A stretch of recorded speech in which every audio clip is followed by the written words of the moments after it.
session.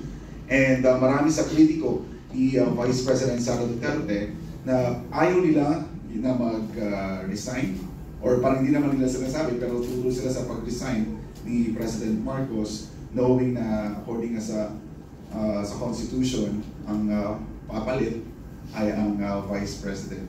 Ma'am, your comment on this sa usapin po ito, Attorney Raul, kasi parang pinananawagan din nila na hindi lang kung ganyan lang naman, hindi lang dapat si President Marcos, maging si Vice President daw ay kailangan mag-resign din dahil meron din siyang corruption issue umano dito sa confidential funds. Yeah. Okay, so I'll take the first crack with it.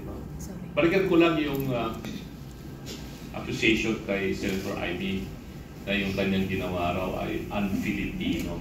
Sinabi na nga ni Prof. Malona, it's not un-Filipino. It's really very patriotic. It's a patriotism of the highest order. Immediately, binanggit ko yan sa aking post sa Facebook at saka sa TikTok. Pero meron bang precedent dito sa bansa na ang isang kapatid o anak ay sabihin niya o ginawa niya ang nararapat para mapreserba ang institusyon o ang Estado? You know, it was a coincidence. Ngayon naalala ko. Remember ang nangyari sa Iglesia ni Cristo?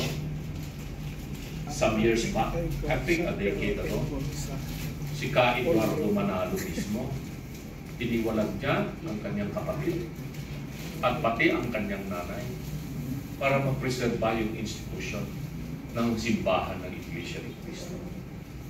Ginawa po yun. Ang Pilipino ba yung ginawa ni Ka Eduardo? Hindi po. Kinakailangan niyang gawin yun para hindi po masira yung institusyon ng simbahan ng Iglesia ni Cristo.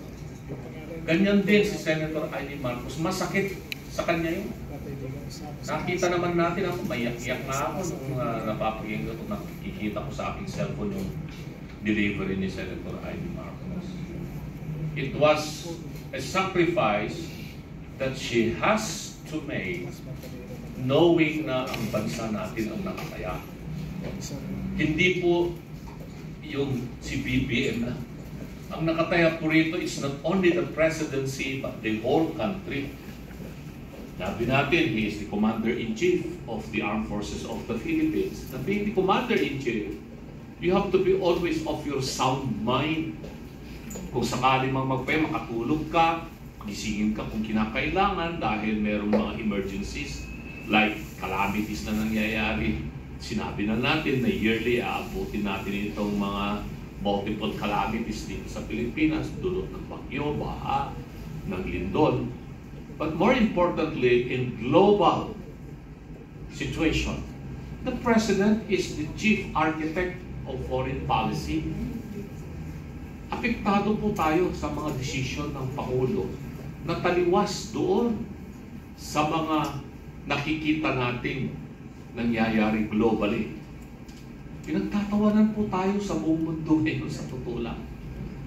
I have never felt so ashamed sa mga nadaluhan kong pagtitipon sa ibang bansa. Japan, Korea, ASEAN, China.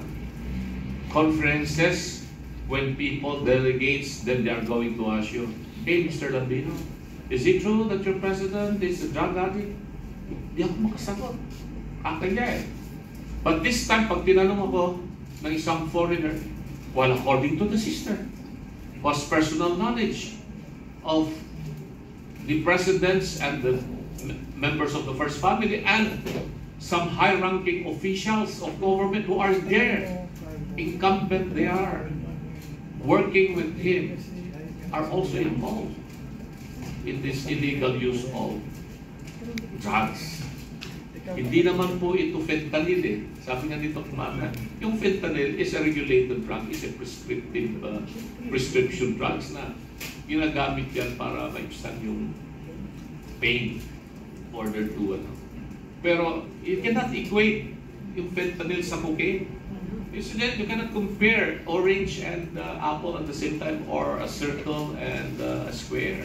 Magkaiba po yun. Huwag nilang baguhin yung narapid dito. At saka, ang pinag-uusapan natin dito, no? The future of this nation. Hindi na po ito issue lang ng corruption ito.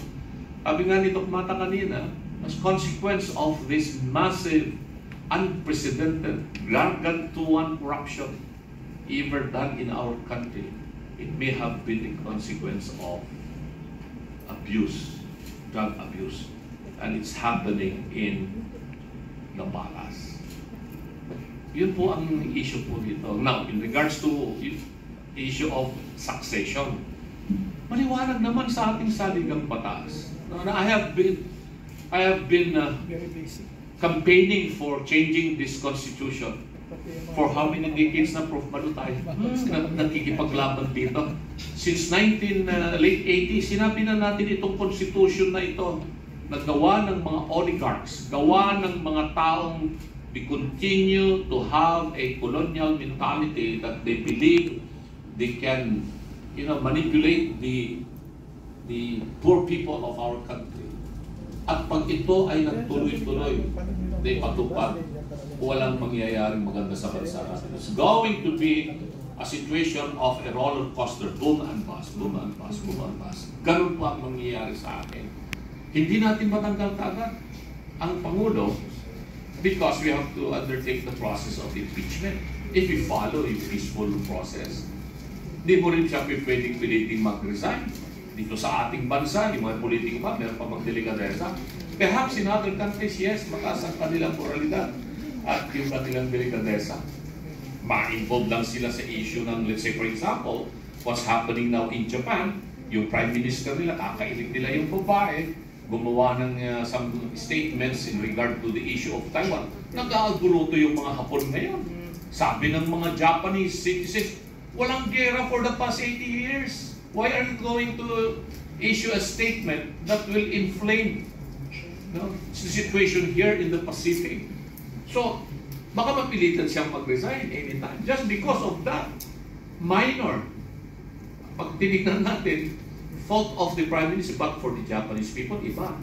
In the same breath, nakita natin yung mga scandals, very minor scandals of politicians, even in the United States na tinitingnan natin na parang model natin yung Amerika. Remember si Senator Edward Kennedy? Na-involved siya doon sa issue na meron daw babae na parang nadulas doon sa kanyang swimming pool. And because of that, he had to forgo yung kanyang ambition to run for president of o democratic nomination sa United States. Dito, sinabi na ng kapatid ng Pangulo, gumagamit kayong pamilya ng droga, ng cocaine. Succession, we have to follow the Constitution kahit na hindi ko gusto. It's the Vice President ang nakalagay. If you want peaceful transition. Now, if you don't want, and that's what I'm afraid of, baka itong mga sinasabi mo kanina, mga junior officers and foot soldiers, hindi mo maalis na magsabi sila ng mga ganito-ganito, ganyan-ganyan. Ako naglalaro ako ng golf.